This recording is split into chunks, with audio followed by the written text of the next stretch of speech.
Hello hi student, how are you? Welcome to my channel. आजच्या व्हिडिओमध्ये आपण next practical problem म्हणजे 13 नंबरचा प्रॉब्लेम आपण सॉल्व्ह करणार आहोत. पण त्याही आधी अजूनही जर तुम्ही माझ्या चॅनलला सबस्क्राईब केलं नसेल तर चॅनल अगोदर सबस्क्राईब करा. व्हिडिओ आवडला तर नक्की लाईक करा आणि जास्तीत जास्त विद्यार्थ्यांपर्यंत व्हिडिओ शेअर करा. So let start. Journalize the following transaction in the books of Bharti. Bharti ही व्यक्ती कोण आहे तर आपण स्वतः आहे असं दृष्टिकोन ठेवून जर्नल एंट्रीज आपल्याला प्रिपेअर करायचे आहेत. मग प्रत्येक केसमध्ये भारती ही एखाद वेळेस ड्रॉई असू शकते किंवा ड्रॉवर असू शकते किंवा एंडोर्सही असू शकते. इन्फॉर्मेशन क्वेश्चनमध्ये ज्या पद्धतीने दिलेले आहे त्या पद्धतीने जर्नल एंट्री आपल्याला पास करावी लागणार आहे. फर्स्ट केसमध्ये म्हणजे ए मध्ये काय इन्फॉर्मेशन दिलेले बघा. Bank informed that Amy's acceptance for ₹15,750. काय झाले, बँकेने इन्फॉर्म केलेले, कोणाला इन्फॉर्म केले तर भारतीला इन्फॉर्म केलेलं आहे की अमित एक्सेप्टन्स. अमित एक्सेप्टन्स म्हणजे या ठिकाणी आपल्याला लक्षात येईल की अमित एक्सेप्टन्स बिल केलेलं आहे म्हणजे अमित ही कोण आहे तर ड्रॉई असणार आहे. अमित एक्सेप्टन्स फॉर ₹15,750 म्हणजे 15,750 रुपीचं जे काही बिल आहे ते send to bank for collection. भारतीने ते बिल काय केलेलं होतं, बँकेत कलेक्ट केलेलं होतं. वॉज हॉनर्ड, ते बिल काय झालेलं आहे तर हॉनर झालेलं आहे असं बँकने इन्फॉर्म केलेलं आहे भारतीला. And bank charges debited were ₹150 आणि बँक चार्जेस देखील बँकेने कट करून घेतलेले आहेत किती तर 150. आता that Amit acceptance, Amit acceptance म्हणजे यावरून आपल्याला लक्षात येईल की बिल एक्सेप्टन्स कोणी केलेलं आहे तर अमितने, म्हणजे अमित कोण आहे तर ड्रॉई असणार आहे. आणि बँकेने इन्फॉर्म करणारी व्यक्ती कोण आहे तर भारती आहे, म्हणजे या ठिकाणी भारती ड्रॉवर आहे आणि अमित हा कोण आहे तर ड्रॉई असणार आहे. बँक चार्जेस देखील अलाउ केलेले आहेत 150. त्यामुळे पहिली जर्नल एंट्री आपली कशा पद्धतीने होणार आहे बघा. बिल काय झालेलं आहे, हॉनर झालेलं आहे, त्यामुळे पैसे प्राप्त होणार आहेत कोणाला, भारतीला. Bank account debit, bank charges account debit to bill sent to bank for collection.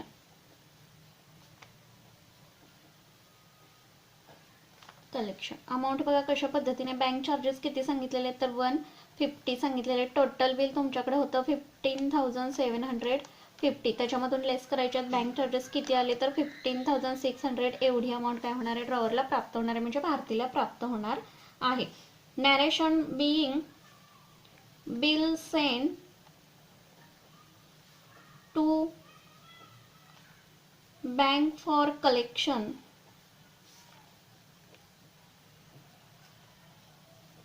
honored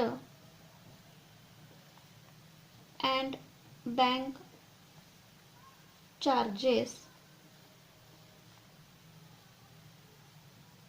charged. अशा पद्धतीने नॅरेशन. सेकंड केस म्हणजे बी मध्ये काय सांगितलेलं आहे लक्षात घ्या.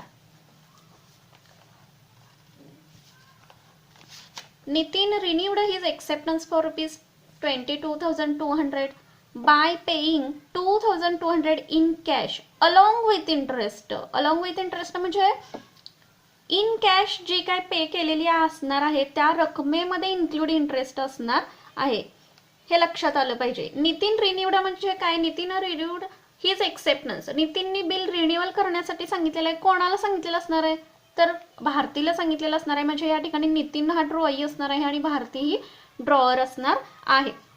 किती बिल एक्सेप्टन्स केलेलं होतं बघा तर 22,200चं बिल एक्सेप्टन्स केलं होतं. त्यातील 2,200 इन कॅश पे केलेले आहेत, पण कसे, along with interest on balance amount at 10%.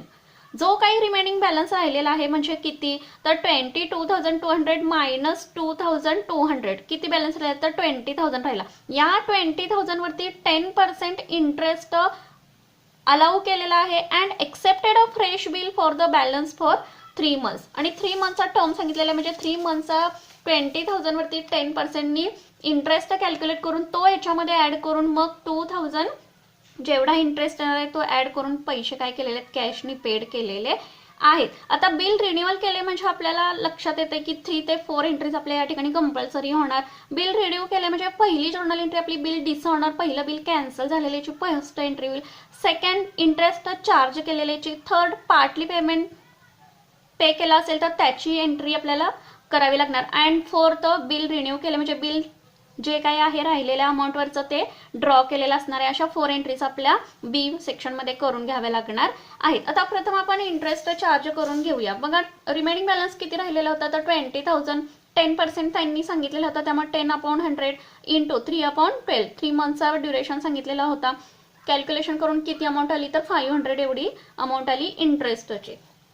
बी मध्ये पहिली जर्नल एंट्री आपण कशा पद्धतीने करणार आहोत बघा. पहिलं बिल काय झालेलं आहे तुमचं कॅन्सल झालेलं आहे, त्यामुळं जर्नल एंट्री आपली पहिली काय होईल, बिल डिसऑनर झालेलं आहे. Nitin's account debit to bills receivable.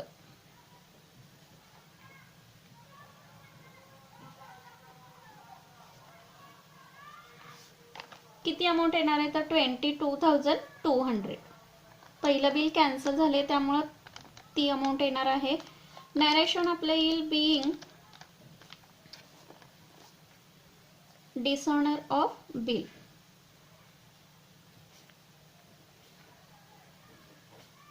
Next entry interest charge केलेली जो आपण कॅल्क्युलेट करून घेतलेला आहे. आता या ठिकाणी भारती कोण आहे तर ड्रॉवर असणार आहे, त्यामुळे भारतीच्या दृष्टिकोनातून इंटरेस्ट हा इन्कम असणार आहे, प्राप्त होणार आहे.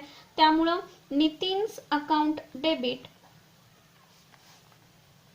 To interest account credit. किती कॅल्क्युलेट केलेला आहे आपण तर 500 एवढा आलेला आहे. नॅरेशन आपलं येईल बीइंग इंटरेस्ट रिसिवेबल. त्यानंतर नेक्स्ट एंट्री आपली होणार आहे पार्टली पेमेंट रिसीव्ह झालेल्याची आणि नंतर बिल ड्रॉ केलेला आहे रिमेनिंग अमाऊंटचं. आता पार्टली पेमेंट रिसीव्ह झालेल्याची एंट्री आपली काय होईल तर cash account debit to Nitin's account credit. आणि बिल 20,000चा ड्रॉ केलेला आहे म्हणजे बिल रिसीव्ह होणार आहे भारतीला, त्याची एंट्री आपली काय होईल तर bills receivable account debit to Nitin's account credit. म्हणजे दोन्ही एंट्रीमध्ये नितीन अकाउंटला क्रेडिट पडणार आहे, त्यामुळे आपण कंबाईन एंट्री करून घेणार आहोत. पार्टली पेमेंट रिसीव्ह झालेला आहे cash account debit to Nitin's account credit. नितीनकडून अमाऊंट मिळणार आहे. किती रुपीज तर 2,700. लक्षात घ्या 2,700 कसे आले तर इन कॅशचे 2,200 प्लस इंटरेस्ट 500 आपण कॅल्क्युलेट केलेला होता, तो ऍड केलेला आहे. त्यानंतर बिल ड्रॉ केलं, एक्सेप्ट केले आणि बिल नंतर रिटर्न केलेला आहे कोणाला, भारतीला बिल रिसीव्ह झालेलं आहे. त्यामुळं bills receivable account debit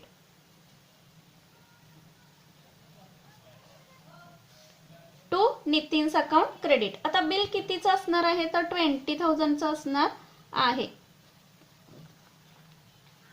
total amount येईल 22,700. Narration being dishonour being cash and new bill of 3 months received on account of renewal. त्यानंतर सी बी सेक्शन मध्ये आपल्या सर्व एंट्रीज कंप्लीट झालेल्या आहेत. त्यानंतर सी मध्ये काय इन्फॉर्मेशन दिली बघा. Dhanashree who had accepted Bharti's bill for ₹17,500 was declared insolvent. धनश्रीनं बिल एक्सेप्टेड केले कोणाचं तर भारतीचं, म्हणजे या ठिकाणी धनश्री ही ड्रॉई असणार आहे, भारती ही कोण असणार आहे ड्रॉवर असणार आहे. किती रुपीचं बिल होतं भारतीचं तर 17,500 वॉज डिक्लेअर्ड इन्सॉल्वंट. पण धनश्री ही काय झालेलं इन्सॉल्वंट झालेले, डिक्लेअर केलेला इन्सॉल्वंट आहे म्हणून. And only 40% of the amount due could be recovered from his estate. आणि धनश्री फक्त या 17,500 मधील 40% रक्कम देऊ शकलेली आहे. म्हणजे भारतीला किती रक्कम रिकवर झालेली आहे तर 40%. याच्या 17,500च्या 40% रक्कम प्राप्त झालेली आहे भारतीला. ती पण धनश्रीने तिची प्रायव्हेट इस्टेट विकून 40% रक्कम एवढी पे केलेली आहे भारतीला. त्यामुळे रक्कम प्राप्त झालेली आहे किती 40%. प्रथम आपण 17,500 वर 40% रक्कम काढून घेऊया. बघा कॅल्क्युलेशन केल्यानंतर अमाऊंट किती येणार आहे तर 7,000 एवढी येईल. 17,500 इंटू 40%. त्यामुळे 7,000 प्राप्त झालेलीची एंट्री आपली काय होईल तर cash account debit to Dhanashree's account. आता इन्सॉल्वन्सी मध्ये आपल्याला माहिती आहे कंपल्सरी 2 एंट्रीज आपल्या कराव्या लागतात. इन्सॉल्वंट ड्रॉई झालेली आहे याचा अर्थ पहिलं बिल कॅन्सल होणार आहे म्हणजे डिसऑनर झालेला आहे थोडक्यात. त्यामुळे डिसऑनरची पहिली एंट्री आपल्याला करून घ्यावी लागेल आणि सेकंड इन्सॉल्वंटची आणि पैसे प्राप्त किती झालेले आहेत त्याची एंट्री आपल्याला करून घ्यावी लागेल. त्यामुळे सी मध्ये 2 एंट्रीज आपल्या करून घ्याव्या लागणार आहेत. पहिली dishonour झालेल्याची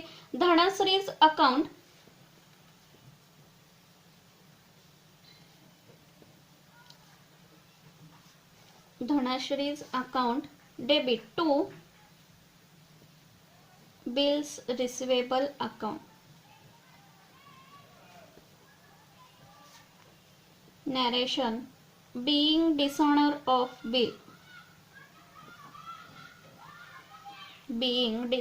of bill on account of insolvency.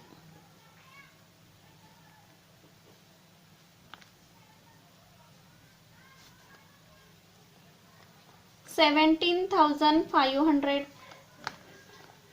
बिलाची रक्कम असणार आहे. आता ही झाली फर्स्ट एंट्री इन्सॉल्वन्सी मधली की बिल डिसऑनर झाले. सेकंड एंट्री आपली काय होईल तर बिल धनश्री काय झालेले इन्सॉल्वंट झालेले त्यातील 40% रक्कम रिकवर करू शकलेली आहे. त्यामुळे सेकंड एंट्री आपली काय होणार आहे इन्सॉल्वन्सीची तर पैसे प्राप्त झालेत किती तर 40%. त्यामुळे कॅश अकाउंट डेबिट आपण कॅल्क्युलेशन करून घेतलेलं आहे. 17,500 वरती 40% किती आले तर 7,000 आले. किती बुडीत रक्कम झालेली आहे म्हणजे बॅड डेब्ट्स किती झालेली आहे तर बॅड डेब्ट्स अकाउंट डेबिट 10,500. का तर टोटली तुमचे 17,500चं बिल होतं. To Dhanashree's account. Narration being 40% amount received in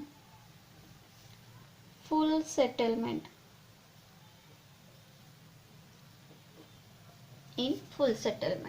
बघा सेक्शन सी मध्ये सर्व एंट्रीज कंप्लीट झालेल्या आहेत. आता लास्ट डी मध्ये काय सांगितलेलं आहे बघा.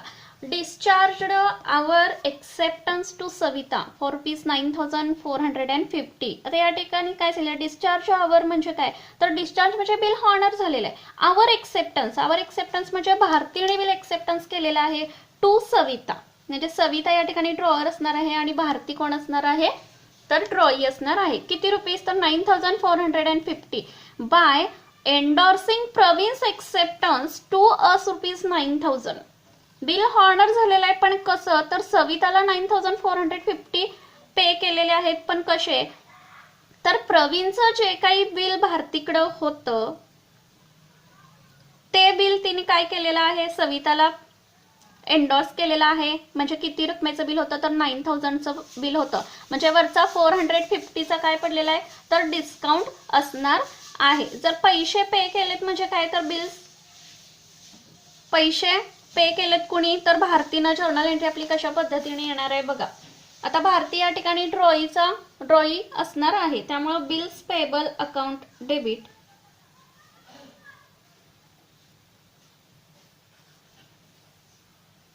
To bills receivable account credit. Bill endorse केलेला आहे त्यामुळं क्रेडिटला काय पडेल तर bills receivable account credit to discount account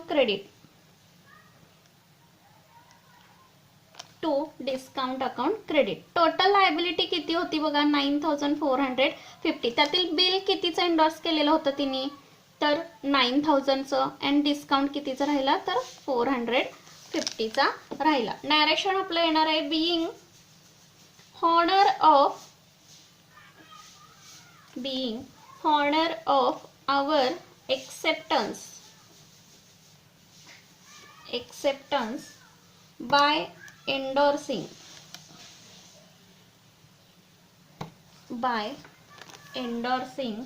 Praveen acceptance in full settlement. Total करायचं झालं तर डेबिट साईडची टोटल आपली येईल 1,05,600 अँड क्रेडिटची देखील तेवढीच येणार आहे 1,05,600. आय होप की क्वेश्चन तुमच्या सर्व लक्षात आलेला असावा. व्हिडिओ आवडला तर नक्की लाईक करा आणि जास्तीत जास्त विद्यार्थ्यांपर्यंत व्हिडिओ शेअर करा. थँक्यू. Take care.